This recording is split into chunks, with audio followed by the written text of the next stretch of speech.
new people and people that have been here. If you get anything out of this, next week, come back and bring a brother with you. Just bring one. We got a number of brothers here. Brother Michael brought somebody. Bring somebody with you. If you value this, bring somebody with you. It's the only way we make this contagious, right? We have to bring brothers into this space. Because I'll be quite honest, I do this is my work. I do this every day. It's still hard for me to explain this feeling when I'm talking to people on the phone. It's still hard for me to explain when people are like, what's the Black Man Lab do? What y'all do? I can't explain this feeling, right? So get somebody here. Get them here. You get people here and they're going to know, right? And we'll continue to grow and build. All right, again, thank y'all. Appreciate y'all being in this space. Let's go ahead and take off and talk about our conversation tonight, right? And this is athletes beyond the field, right? We want to talk about their experiences in the space of being a professional athlete and what that looked like, but then also what it looks like to be part of the community and life afterwards. So I'm going to have these brothers introduce themselves, and then we're going to ask a couple questions and then open it up for the audience. Everybody good? All right. Go ahead, brother. How y'all doing? Glad to be here tonight, my first night here. Like I said, like brother said earlier, I feel the love from the room, but I am Shayon Green. I'm from down south Georgia boy, Tifton, Georgia, for those of you who know. Been in Atlanta for the last 5 years. Glad to be a part of it.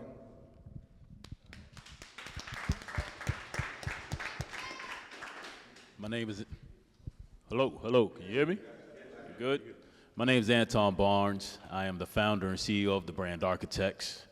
I flew down from DC for my man Marty to be part of this, and to be honest with you, you know, this is a unique environment, and we don't have this in DC, and you know, DC is known as Chocolate City. So, you know, we compare Atlanta and DC a lot. You guys got us one up on this one, so I may be stealing your concept, but that's all right. I'm looking forward to getting into this conversation.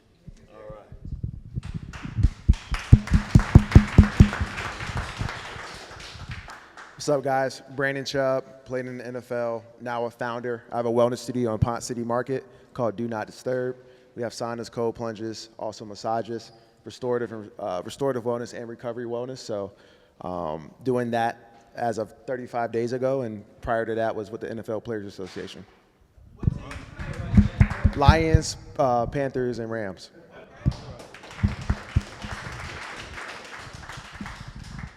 And again, I forgot something else. Before we get started, a round of applause for the ear doctor.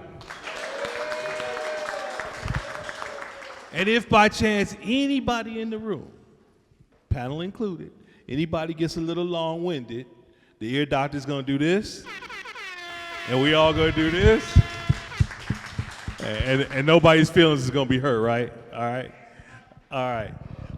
So first question. If you guys could give a quick little history, because you guys gave a little intro of yourselves, but talk about where you're at in this space that we're talking about tonight as a professional athlete and what that's looked like for you. Again, I'm Shayon Green. I attended the University of Miami for college, 09 through 14. I went undrafted to Dolphins. I had a cup of tea with the Dolphins. I was on, went to training camp with the Steelers, bounced around the practice squad for about 3 years. I played in Canada for 2 years for the Winnipeg Blue Bombers, and now I'm the owner of the #1 gym in Atlanta, Effect Fitness. I'm also the executive director of our nonprofit, Cause of Effect Fitness, and now able to tell my story is I can talk all day, but long story short is where I'm at now is football has put me on a stage where the characteristics, everything that I've learned over the past 15 years has brought me to who I am today. Owner, founder, leader, a pillar in my community. I'm a brand ambassador for a lot of companies that I love to get experience first before I step out on edge. I'm a brand ambassador for Lululemon, brand ambassador for a couple of supplements, and right now my whole motto is to give what I've already learned out to the younger generation and to people around me. With that being said, fitness is my main concern, fitness and health.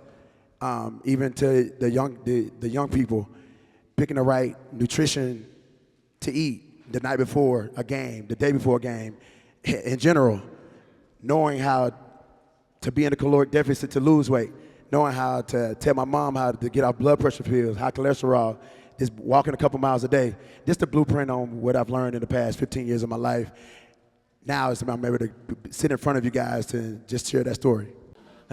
I was a top recruit coming out of high school back in 89, 90, New Jersey. And just like this young man, I don't know where he was, coming out of high school, I was recruited heavily by Clemson University.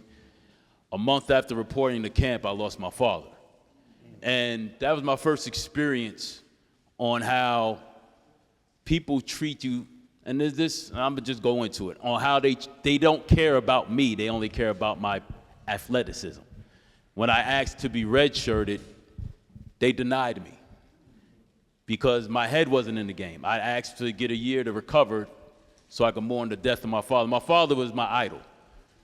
Brief story, my father was the first African-American owner of a Porsche dealership on the East Coast. My father owned the IHOP, and we all came from the projects of Jersey City. So I saw how you could come from nothing and become something, and my father was my idol. Long story short, that was the day I quit football. All right, and thank God I went to Morgan. So Morehouse, yeah, but Morgan Bears, baby. And it was the best decision I made in my life. Upon graduating Morgan, long story short, my senior year, a person named Dame Dash and Jay-Z approached me and asked me to work at Rockefeller Records. Basically, I started at Rockefeller Records back in '95. I had a prestigious career in the music industry. I helped develop the careers I could go down the line. All right? So, what was that? Yes, Rockefeller. I mean, The Rock, I launched the careers of Akon, Cash Money, Nelly. I could go down the line.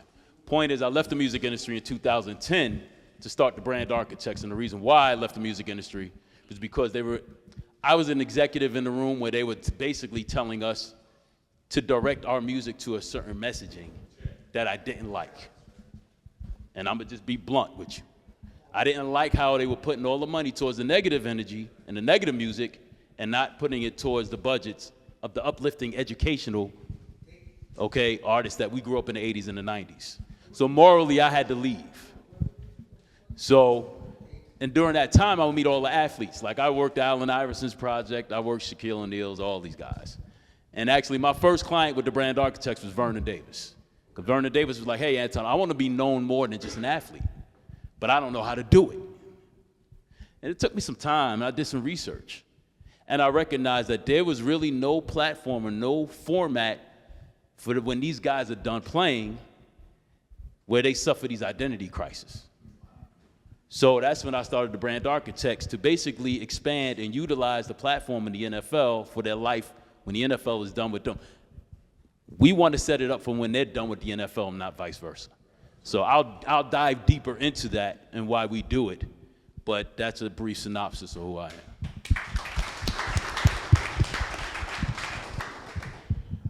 How I got here, I was under-recruited, played at Wake Forest, was a two-star high school athlete. That was my only AA or 1A offer. The rest were like SoCon.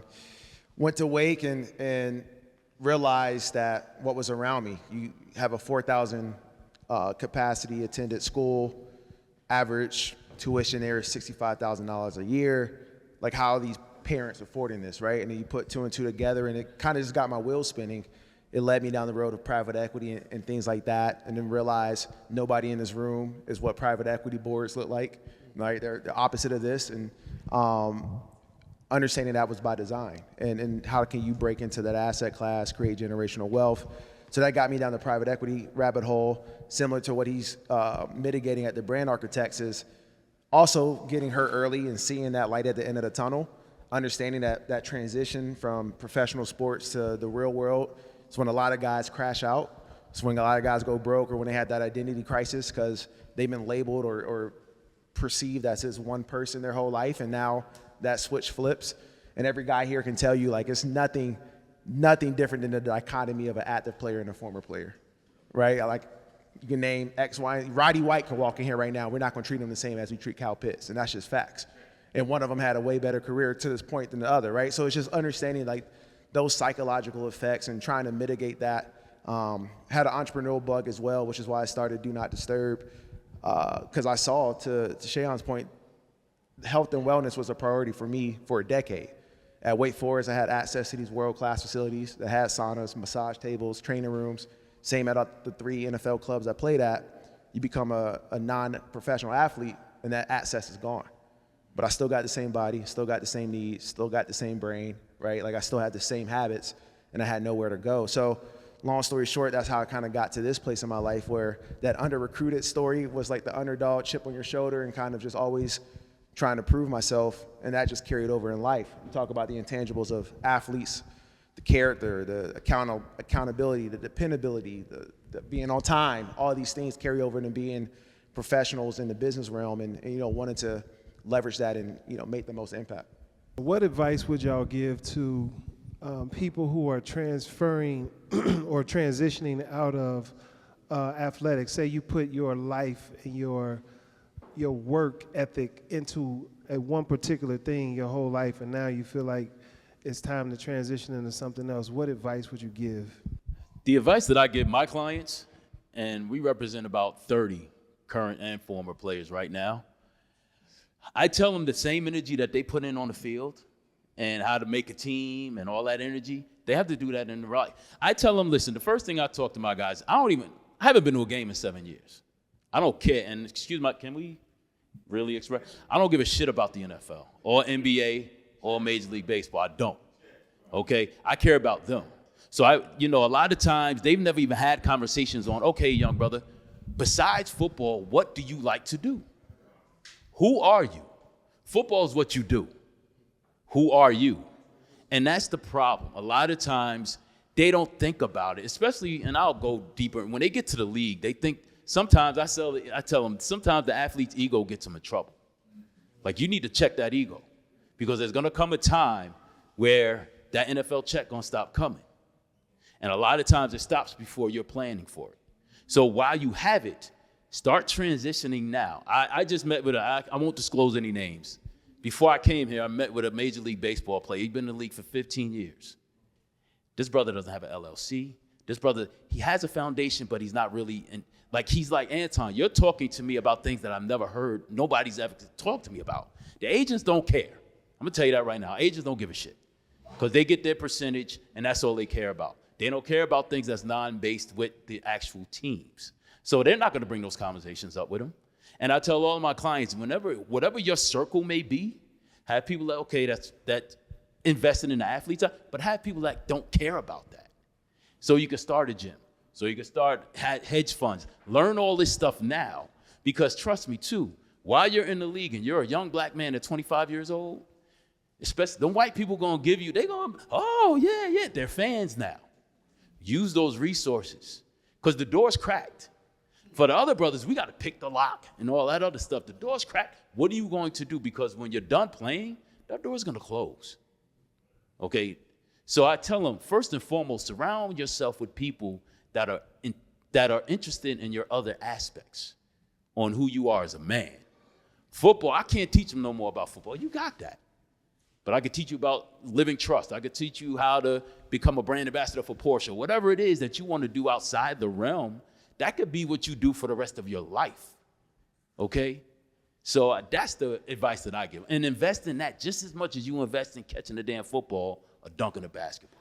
I agree with that. I was just specifically going to say, find out what you like and don't like, right? Like the point I made about Roddy White versus Kyle Pitts at the first former player, you can open doors when they can Google your name and a roster photo pulls up. You can open doors when they can go home and tell their kids, guess who came to my job? Or guess who sent me a text message, right? That means a lot, and it gets you access. So leveraging that, but also leveraging it to find out what you like about life. Like what are your hobbies? What are your interests? Because in the grand scheme of things, even though it's a career, you do it your whole life, sports becomes a distraction at a certain point. It's an escape. It's what you do to get your mind off of things. When you had a bad day, you go put up some shots. When you had a rough day, you go hit the guy harder in practice, right? It's a distraction, and it's short-lived. So just finding out what you like and don't like, learning about yourself, and really just leveraging your platform while you have it, right? And I think those are things that at least happen. I fortunately, I tore my ACL my second year in the NFL. That made me sit down for 9 months and realize, damn, I wake up at 7, go to Emory, do treatment for 2 hours. It's 9 a.m. I'm 24 years old. I'm calling my buddies. Let's play video games. They're at work. Calling my girl. She's in class. I'm not getting sleepy for another 15 hours.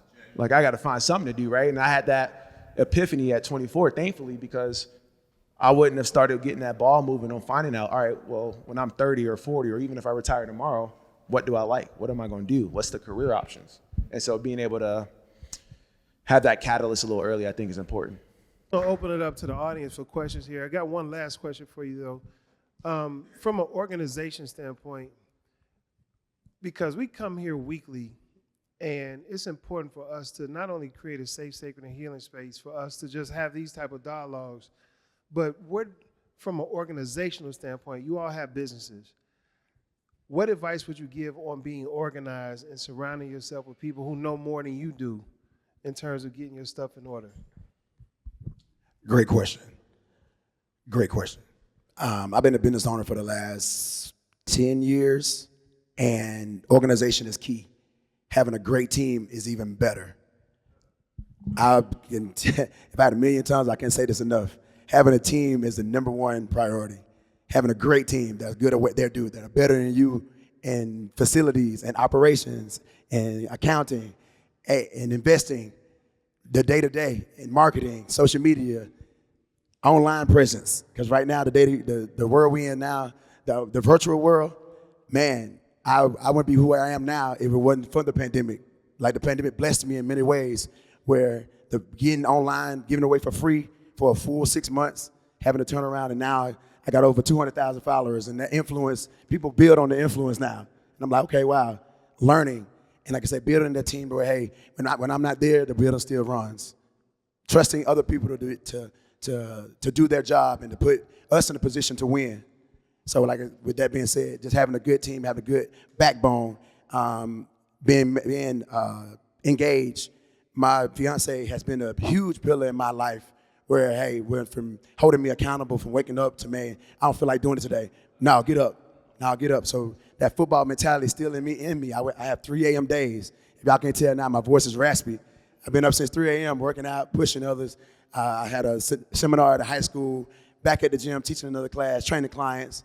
It's the grind, the organization of my schedule to keep me, hey, I'm going to work Monday through Thursday, and I'm going to chill out on the weekends. Nah, that's out. I'm going to work every single day, but it's not physically, but mentally, emotionally, and spiritually, to take me to that next level. What he said is critical. Like, I have a team of 10 people that work underneath me. And, you know, the beauty of it is that, yeah, they call me the OG because I'm older and educated, but I'm always open-minded.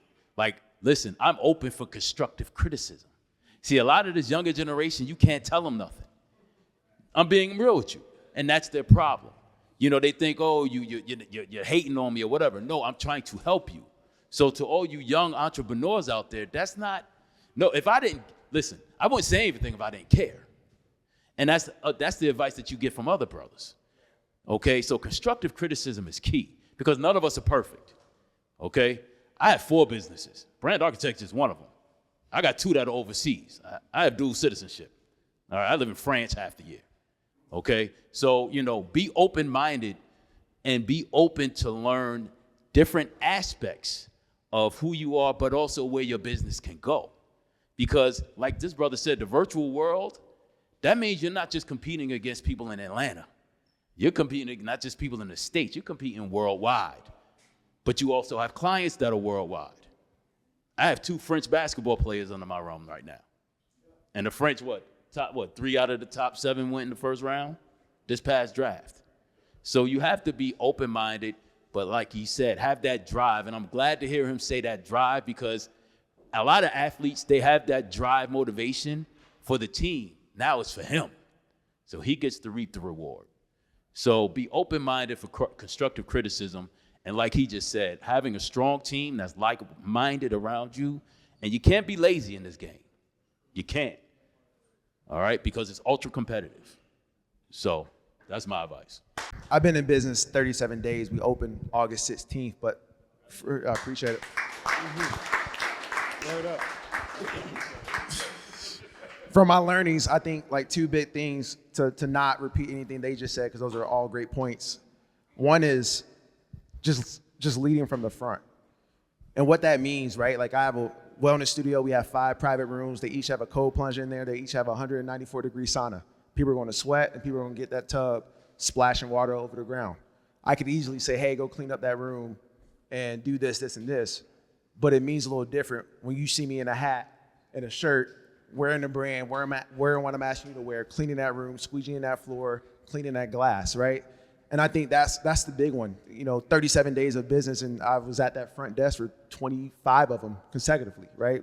Open 11 hours a day, not paying myself a salary. And that's because I can't ask you to do something I didn't do. I can't tell you to do something I didn't experience, right? So I think leading for the front, because that then leads to the second point of selling people on the vision, right? Like brand new business, I can't pay you $300,000, but I can pay you this amount, and it might not be what you want or what your goal is, and we can work towards a bigger amount or a higher increase later. But if I sell you on that vision and you also see that I'm living that vision or that mission, it's an easier sell for you to buy in. It's an easier sell to get great talent, to overhire, and to get people on board to something that you're striving for while you have capital constraints or while you have risk constraints or while you have X, Y, and Z, and you guys can really buy in and build that together, or you guys, plural, can buy into that. So those are the two big things I think, and it goes back to what these guys are saying, right? Like it's being willing to do what you're saying and getting people to buy into that vision, I think, are the two big ones. My name's Ibn Farad Shabazz. I am a sophomore sociology and finance double major with a minor in educational studies from Morehouse College. So I'm also a student athlete at Morehouse College. A lot of people think I play basketball or run track. I in fact play football for the Morehouse football team as a receiver. A lot of people think, obviously I'm a skinny guy, can't play football, can't take a hit. I in fact can. I route out the best corners we got. But my thing is, a lot when it comes to my coaches, when it comes to guys outside, they don't really believe in me. I'm going through it with my head coach right now, Terrence Mathis.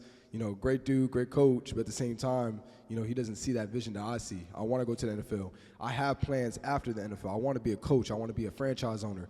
You can ask my brother right here, where I have a set foundation, but everyone is looking at me towards, getting to that point and not allowing me to have my goals and my dreams to get to the NFL first. When I get to the NFL, I'm going to have that business. My mom's already set me up to make sure that I'm set. My question is to you, I know a lot of you guys are underdogs, and, that's my story. I wanted to know, what did y'all do to get to where y'all were at? I want to go to the NFL. I want to be that guy. My last, from high school to college to the NFL, just like Chubb here, well, not just like, but I've torn my ACL 3 times, my right ACL. But one thing about it, I was always consistent. And my message to you is to stay consistent. They might not see it. You always see it. It always starts with you from sun up to sundown. What are you trying to get better at? Are you working at it? Stay consistent. School is your main priority. But if you want to play football, or you want to play that whatever that sport you were trying to get into, whatever that franchise that you want, stay consistent. Hang around people that are like-minded. Again, consistency. Repeating the same methods, the steps, the morals, your brain capacity that it allow. Try new things. Don't hang around the same people. Okay? Don't you have to, just because you see them every day, you hang around like-minded people. Stay consistent with yourself. Be true with yourself. Know what you can and cannot do. Ask questions. Never leave the room where your question's not answered. I told my ACL 3 times. First time in college at the University of Miami. Sat that first year out. I rehabbed my way back up. My junior year, tore it again. Started every game after that. Highest, I was MVP 2 years in a row. Most tackles of the year. Highest honor attained at the University of Miami, which is Zion Arrow. I didn't let that stop me. So what did you going through? The criticism, the tough criticism that you're going through, don't let it stop you. Undrafted to Miami Dolphins. I took my physical. I went through MRI. They said, let's take an MRI on your knee, see if you're good. Partially torn. They said, no, you got to get out of here. I didn't let that stop me again. I don't want nobody to feel sorry for me at all. That was just my mind point on, hey, I'm going to make this because I want to. And then, I got my degree. I'm either going to pre-physical therapy school or I'm going to the league. I said, I'm going to spend this next year. If I don't make it this year, I'm going back to school. Boom, didn't make it, bounced around, kept bouncing around. But one thing about it, I kept my consistent, that dog, that energy in you. Just because you're skinny, so you say you're skinny, you still can have that dog mentality. That's not being an a-hole. That's not being rambunctious. You still can follow the blueprint. Be yourself. Keep that, like I say, keep that education in the back of your mind at all times, because you're going to need that regardless. The one thing they can't take from you is your degree. But I say this again, stay consistent, believe in yourself, and continue to work hard. Just to add on to that, man, control what you can control, right? Like if you can control it, that's part of staying consistent. I can stay consistent. I can control the way I go in that weight room, the way I'm sitting in that classroom, right? You're at a prestigious institution, you just named all those minors and majors you're doing, like control what you can control, and what's meant to be will happen. Because it might not be football, and I'm not saying it won't be. But that's also why I said earlier, sports is a distraction.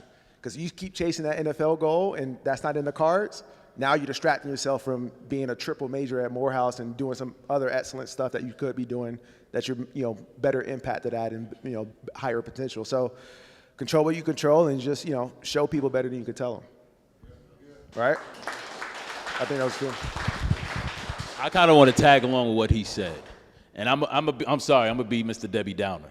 If the NFL, I don't want you to be, and these guys will tell you, the percentage of guys making it to the league is this.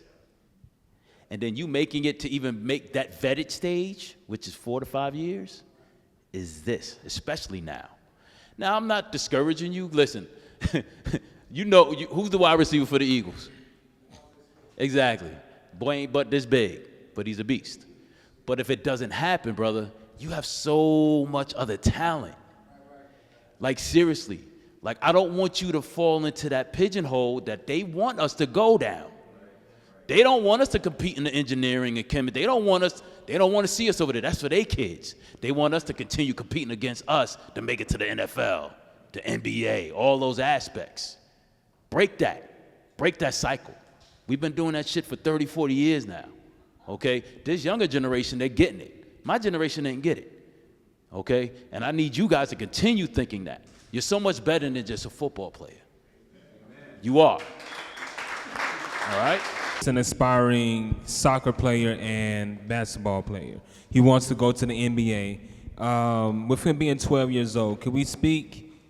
If you could speak to the notion of discipline and what it takes to really focus and horn in right now, also the importance of creating a business or a brand at this stage, so that way, if in fact, like how you just said, if it doesn't work out, you already have something established. But you being his father, listen, I was able to give up on football just like that, and I had the dreams of playing in the league. But I also had the dreams of being a businessman. I also had dreams of, I loved history. Like, that brother was I was a double major, all right? And I got my master's degree. So I was able to walk away with football and be like, okay, whatever, I didn't miss it, okay? Now, you as being a father, and you know what, that came from my father. Because guess what, I wasn't getting on the playing field unless I had a 3.8 and up. I had to have a 3.8. My father didn't care. Coaching, I remember when my junior year, and I was the man, and I got a C on the test. My father made me sit out that weekend. You ain't playing. Did not care, because one thing my father told me, your education is something that nobody can ever take away from you. Okay, I'm 52 right now. I haven't caught a football in 20, 30 years. So, but that was instilled by my father. Seeing you being a father and seeing that gift in your son, seeing that he's multifaceted. He's not just an athlete, he's intelligent. So you could play both roles. So let's just say hypothetically he goes to the NBA. Or let's say if he gets to college. You got college kids making millions in NILs now, okay? So NILs, it's basically, who say it? There you go. So basically you get paid off of your likeness. So his name, his likeness. Back in the day, college players couldn't cash in on that. The NCAA was making billions of dollars. Exactly. Yes. The rules have changed now. Okay, so if you're thinking on the business side, formulate a LLC under your son right now. Okay, if you have a credit card, put him under your credit card so he establishes credit. Okay, do all of these, put these things in place now, so if he does accelerate and gets to that level, you're set. Because if you don't have that in place, you'll become a victim. I know, and I'm gonna say the pitfalls with the NIL situation too. Yes, it's a blessing, but then the problem is that these kids are gonna get comfortable thinking that's real life too. It's like that NFL check. Every Monday, when that Monday them things stop coming, now what? So what are you doing to prepare yourself when that stops? Because the NIL is still dependent on you playing at an institution. Once you've left that institution, now what is the value of your NIL if you haven't used it to build your lifestyle brand? See, I got clients, I tell them, hey, listen, every time you make a good play, take your helmet off. I'm being honest with you. Being real. I'm gonna give you a prime example. Odell Beckham Jr. This brother, when was the last time he had 1,000 yards receiving? I can't remember. Think about it. I can't remember. But he continues to get 8 million, 10 million a year because of the value of his brand, his face, not his number. His face. I have a client, Rodney McLeod. Rodney's face is what creates opportunities for him. Rodney's face has kept him in the league 13 years. He ain't the biggest safety, fastest safety, but the Browns brought him back this year and paid him more because of the value he stood for off of the field. You see what I mean? So it's a balancing act. Be good and perform on the field, of course. All right, but I have that. I mean, y'all dropping major gems. I was talking, my cousin who was also on that life, he wanted to come. He's got a program called Life After Ball. And we were talking about, upon leaving it, I know you all have expressed a lot in the way of being able to identify who you are outside of the sports. I wanted to know, in what ways have you found it what have been the most important ways you found it necessary to take back your identity when you leave, legally? So like what if it's to, because I know there's a lot of folks invested in the seeing you succeed because they have their own agenda, but coming out of there, what do you take back, and if so, even legally, if need be? The importance of learning about yourself, learning what you like and don't like, because now you can create your own identity. Because psychologically, the worst thing, because you do have people, family members, even loved ones that support you, but when you are on the couch trying to get signed as a free agent, and it's been 7 weeks, and then 7 months, and people asking, what are you up to, when, who's signing you, or when you get another workout, that mentally will wear down on you, and that will kill you, right? And so, if you don't change that identity, that's why I said it's a distraction. You let people identify you as a football player for too long, and you ain't a football player, now you in an identity crisis. Now you faking a funk just to keep people, at bay, and now you can't go to the next step. You can't use that transition to move past that. So I think that's the biggest thing is with that identity and really labeling. But then also, I was thinking about when you were talking earlier, when you asked that question, the CEO of Red Lobster, just the CEO of P.F. Chang's, went to Harvard Business School, 35-year-old black man.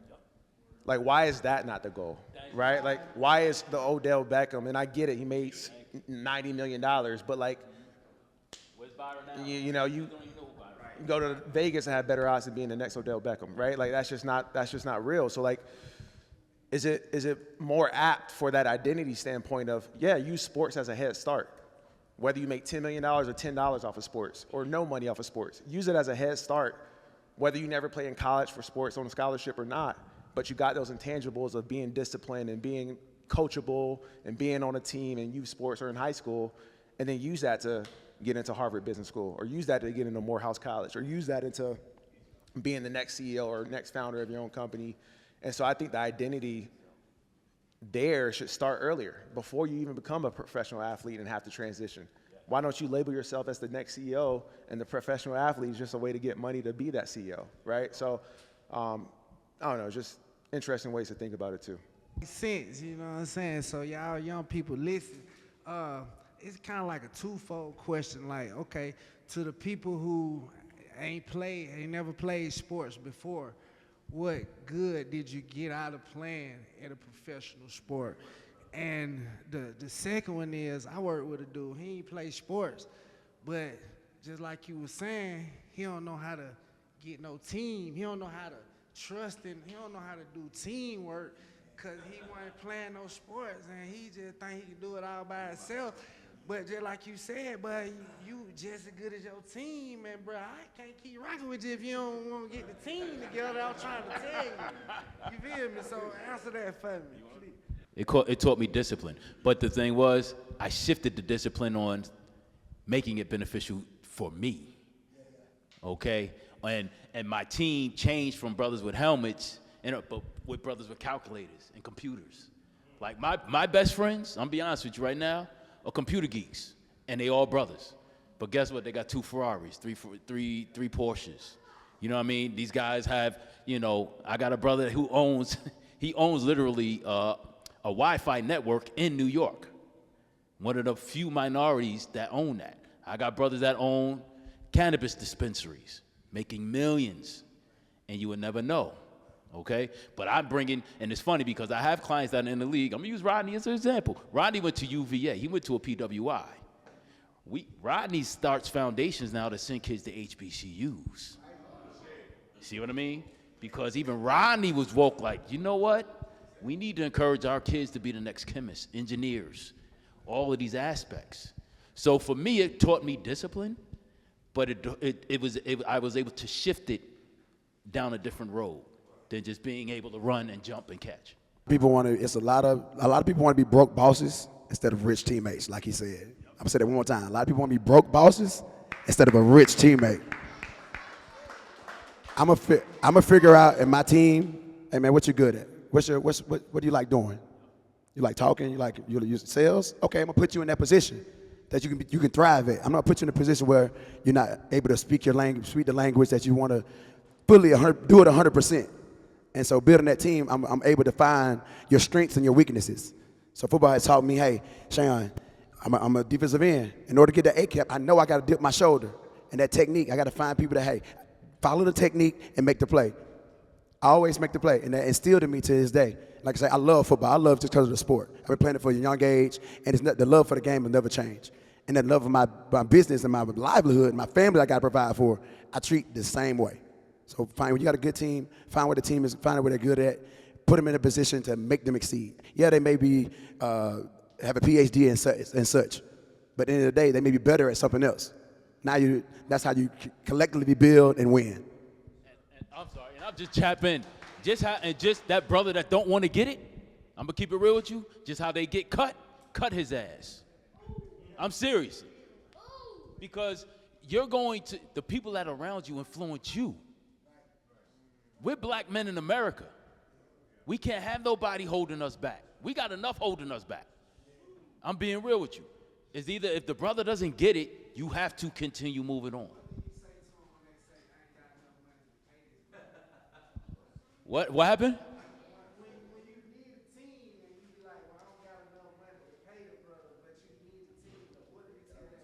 Listen, I mean, everybody started out broke. Listen, ain't none of us in here hedge fund babies unless I'm missing something. It takes sacrifice to get to where these brothers. This brother just starting. He just told you his formula. But you know what? If I was an investor, and it may happen, I'd be like, you know what? I have confidence in this brother. I want to invest in him because I see what the potential in. Everything is potential. Everything starts from there. That's it. And I would just say, as an athlete, man, especially 3 football players, every day after practice, you watching film on the practice before. Or after the game, you watching film on the game before, right? And the coach isn't telling you how pretty you look. It's criticism. And how do you internalize that in the real world? That's feedback. How do you internalize that when it's, sitting behind at Effect Fitness and somebody says, hey, I don't like the way this X, Y, and Z. And as a business owner, you're like, well, you just didn't use it right. But you can't tell them that. You got to take that criticism internally and just either eat it or be better. And it takes the ego out. It takes the hubris from you, right? And I think that's one of the best things about being an athlete is low ego. For the most part, if you have low ego, you can take that feedback. You can implement. You can pivot. You can listen to people, your teammates, or people who are telling you, hey, like, that might not be the best idea, right? And things like that. I have to have balance in my life. Like when I was in the music industry, I gave the music industry my life. When I tell you, and I was making millions, but I was miserable. I was miserable, literally. And after learning that and starting what I do now, and whatever it is, like me personally, I like to travel. I'm out the country 4 times a year. And people know, don't call me. I'm serious. For these 2 weeks, don't call me. Don't bother me. I have staff. Thank God I was able to get to that point. You see what I mean? But me personally, having balance, like, of course, have that drive, but brother, give yourself a break. Seriously. Because the one thing you don't want to do, like you said, is have burnout. Now, you got to put in that work. You got to be, and it could be him working out. He going to take an hour a day to work out. Like me, I like to work out, and when I'm in the gym, don't call me. You got me the rest of the day. I was able to be blessed to get to where I'm at, but believe me, I'm humble too. Because I've been through those times where I almost had to sell my house, all that. I've been through the rigors too. It wasn't always sweet. But going through that taught me that, you know what? If I don't take care of myself first, I can't take care of nobody else. So you have to start finding what your outlet is right now, young man. Whatever it is. It's nothing crazy. Please, it ain't nothing crazy. No drugs or nothing, please. But find something that gives you your peace. Because guess what? You're going to think clear after that too. So I would also add to that, man, understand the seasons. Like we're moving into the fall season. I think yesterday was the first day of fall, right? Aligning yourself with nature. Like in the fall season, things fall away. It's a lot of pruning that happens during the fall. Get in line. I don't know what you do from a meditation space. I roll, my feet don't even hit the floor. I roll out of bed on my knees with gratitude for the day, right? Asking the Most High, remove everything that does not serve my highest and best good, and therefore make room or pathway for things that do serve my highest and best good. And then I let God be God after that. You know what I mean? I don't push, I don't pull, I just kind of go with the flow. But going back to piggybacking off of what the brother was saying, the only time success comes before work is in the dictionary. Like you have to do something, but it's balance, right? It's balance. And anytime you feel like yourself, if you overwhelmed, then you're probably out of balance somewhere, right? So I just say, ask those questions. Get in your prayer time and your meditation time and ask, what are those things that don't serve me? And give me the courage and the discipline to do away with them. Roller coaster, brother. It's a roller coaster. I'm telling you, have your good months, you got your bad months, but just stick to it. Stick to it and be disciplined. When you got your good months, don't do too much. Be prepared for the bad months. Brothers, we shared some great information this evening, and we learned from one another. As I said earlier, let's take this information outside of these walls. Let's take this feeling outside of these walls so that we can link those that are out there that don't have this kind of love, this kind of a space. We can link them to us. So please repeat after me. I'm a link in this chain. I'm a link in this chain. And it won't break here. And it won't break here. I'm a link in this chain. I'm a link in this chain. And it won't break here. And it won't break here. We are links in this chain. We are links in this chain. And we won't break here. And we won't break here. Ashe.